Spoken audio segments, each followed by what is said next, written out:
Good afternoon, Guardians. It's your boy, Ash Between the Stars, bringing you a fantastic Warlock build, guys. So, everybody, gather around the rift. Today, we're lighting the entire map on fire and keeping it that way. This is the most melty, most broken Solar Warlock build in Destiny 2 Edge of Fate.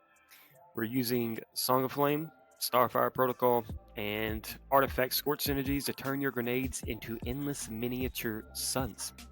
I'm talking instant grenade regeneration, back-to-back ignitions, and survivability so ridiculous you'll tank damage like a raid boss, okay?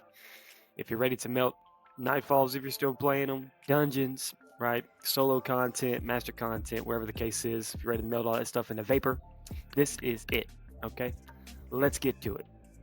First and foremost, like I said, Warlock, we're going into the Dawnblade subclass, and we're using the super Song of Flame. This thing is pretty insane. We love it. This supercharges your grenades, it boosts Scorch damage, and even amps weapon output for your fire team. The abilities, Healing Rift, not just for healing, but grenade regeneration with Starfire Protocol. Burst Glide, speed and control. Your Incinerator Snap, fan of burning sparks that explode and scorch everything in sight. Your grenade's going to be your fusion grenade. It attaches to targets, detonates for big damage, and moderately scorches. With Touch of Flame, these things slap, okay? Moving on over to the aspects, we have Helion. Okay, this is going to be amazing. All right, consume your grenade for aerial play if you'd like, or keep those scorch loops going.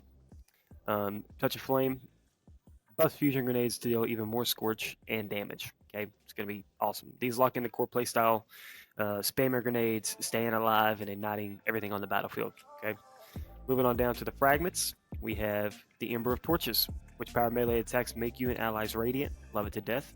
Next, you have the Ember of Searing. Defeating scorched targets grants melee energy and creates fire sprites. The Ember of Empyrean. Extend restoration and radiant on weapon kills, which you're going to be doing a ton of. All right, and then the Ember of Mercy. Picking up a fire sprite grants restoration and improved revive speed.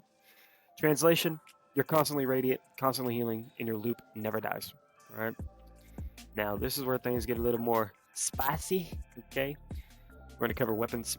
I'm using the multi-mag CCH. You can use whatever you want to on this primary slot. Preferably on the secondary, though, your energy weapon, you want something with Incandescent. That just creates little explosions all over the battlefield. It's amazing. It's nice. It's super cool. You can use something like Sunshot. You can use little wolves if you'd like. But the Yeartide Apex that you get from the Solstice event, I love it, right? It's my favorite thing to use so far.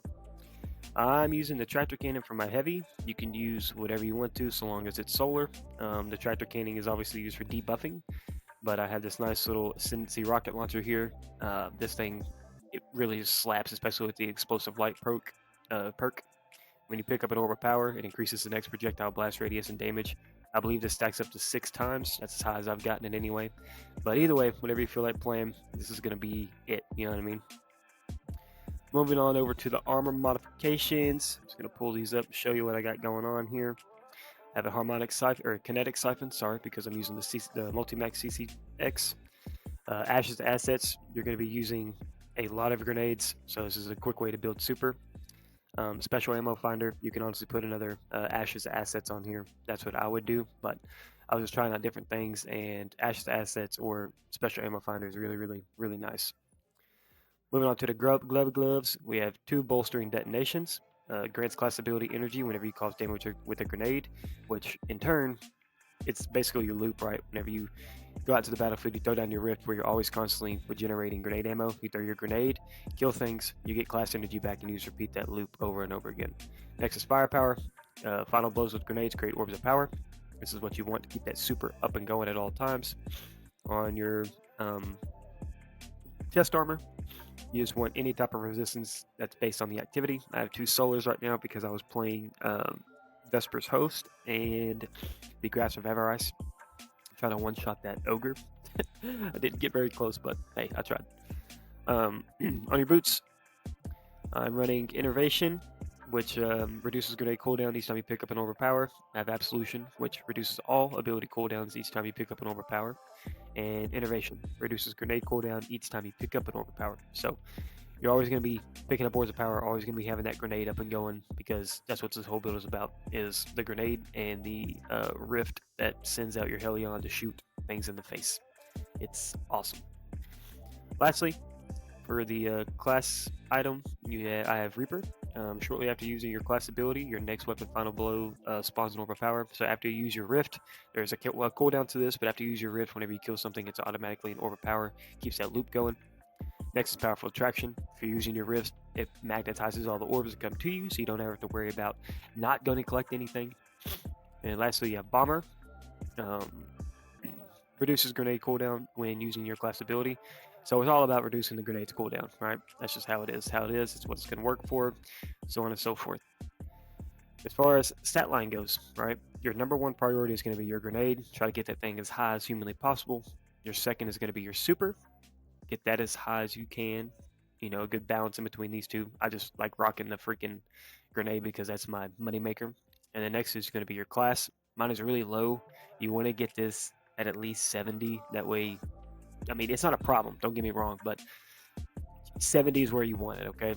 But the higher your grenade, obviously the higher the damage. The higher your super, obviously the higher your damage. And you get each of these back super fast, depending on how it is, right? Moving into the artifact mods, the main one you're going to want is Flame, Fiber, and Freeze, which merges the siphons for energy slot efficiency. You're going to want Fever and Chill, which solar means you're going to get radiance, and if you are rocking stasis or have any type of stasis anything, you're going to get frost armor. All right. Next, you're going to want elemental benevolence, buffs you from elemental pickups basically. Next is cauterized darkness. Debuffed enemies take more solar damage. This is really nice to have if you're in a fire team, and all that good stuff. Next, you would want Elemental Coalescence, which means you get extra elemental pickups, and in this case, it's Fire Sprites. And whenever you pick up a Fire Sprite, you get Radiance, you get Resto, you get all those wonderful things that come along with it. Next, you would want Radiant Shrapnel, solar projectiles on Scorch kills. So, since you're going to be out there melting the battlefield, and you're going to have these little Scorch balls flying off of each other, or falling off an enemy and hitting things, it's going to really just rebuild that loop that we're talking about. And lastly, Shield Crush. While you're amplified or radiant, your grenade recharges faster and deals increased damage. It's super nice. This build is really, really fun to play. Believe me, it's a lot. It's a good time. I'll have the dim link down in the description.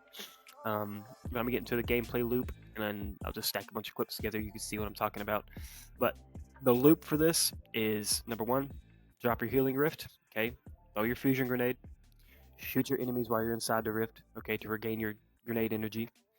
Snap, using your Incinerator, snap your melee attack. You're going to Scorch things, you're going to ignite stuff.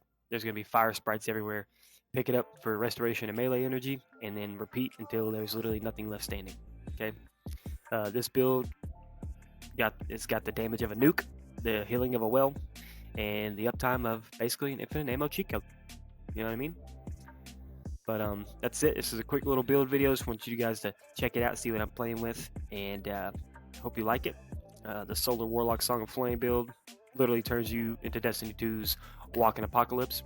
And if you're ready to melt everything in your path, hit that like, drop a sub, and ring the bell so you don't miss the next meta-breaking build, okay? If you haven't seen any of my other build videos, go check them out.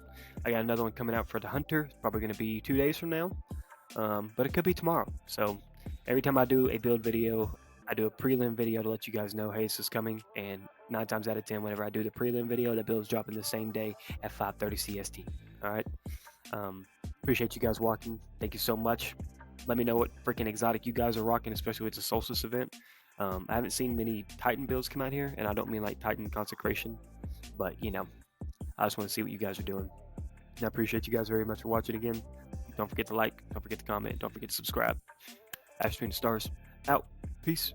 Make it a great day.